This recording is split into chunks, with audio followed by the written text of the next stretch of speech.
Comment l'essor urbain après l'an 1000 a-t-il donné naissance à une société et une culture dynamique et originale? Vers 1347, à la veille de l'épidémie de peste noire, 15 à 17 millions d'Européens sont des citadins, ce qui représente environ 1/5 de la population. En Europe, on distingue des pays de ville, c'est-à-dire des régions où le réseau urbain est très dense, comme en Flandre, ici en rose sur la carte, ou en Italie du Nord. Dans ces régions, les villes les plus importantes n'existaient souvent pas à l'époque romaine. C'est le cas de Bruges, en Europe du Nord, de Venise, en Italie. Ailleurs, en Europe, le réseau urbain n'est pas aussi densifié, mais il commence à se constituer. C'est le cas en Allemagne ou en Angleterre. Quelles sont les causes de l'expansion urbaine du XIe au XIIIe siècle? Le processus d'urbanisation a débuté vers l'an 1000 par le développement de l'habitat autour des lieux de pouvoir. Ces lieux de pouvoir peuvent être des monastères, comme par exemple pour le bourg monastique de Cluny, des châteaux ou des palais comtaux ou royaux qui attirent la population. C'est le cas ici à Bourges par exemple. Les villes sont liées à l'économie seigneuriale. Elles accueillent les artisans qui permettent de développer une économie monétaire à partir des ressources agricoles qui sont vendues sur les marchés. Le siècle a vu aussi se créer de nombreuses villes pour des raisons politiques. Les fondateurs de villes neuves sont le plus souvent des seigneurs, qui peuvent être des princes, des abbés, des souverains, des comtes.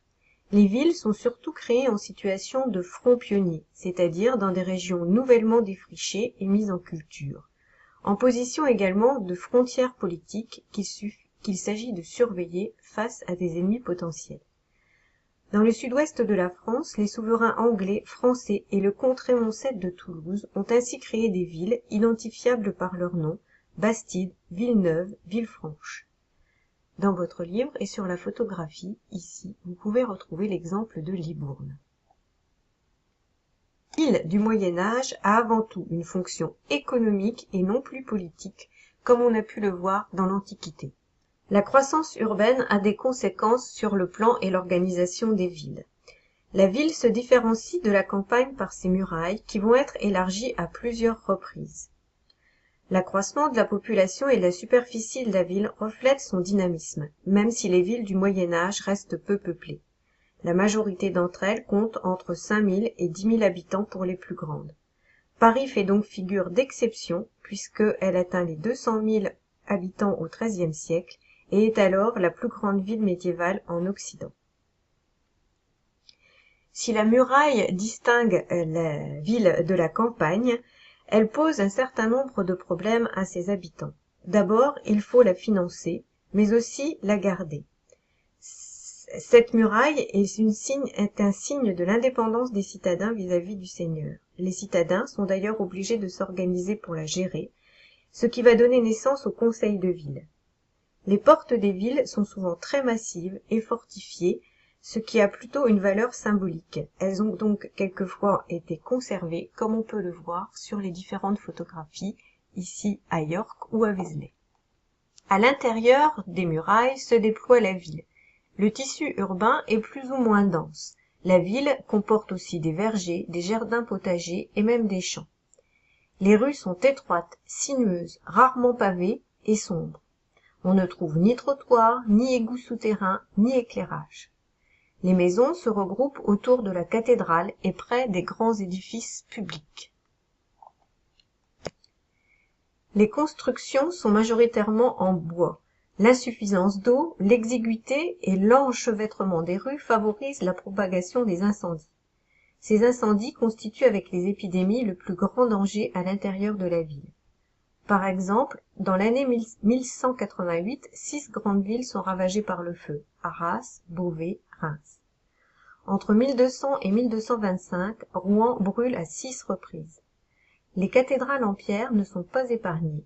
On lutte contre l'incendie en instaurant à la nuit tombée le couvre-feu, pendant lequel seul le veilleur de nuit est autorisé à parcourir les rues. Au XIIe et XIIIe siècle, les activités artisanales et commerciales se développent considérablement dans les villes.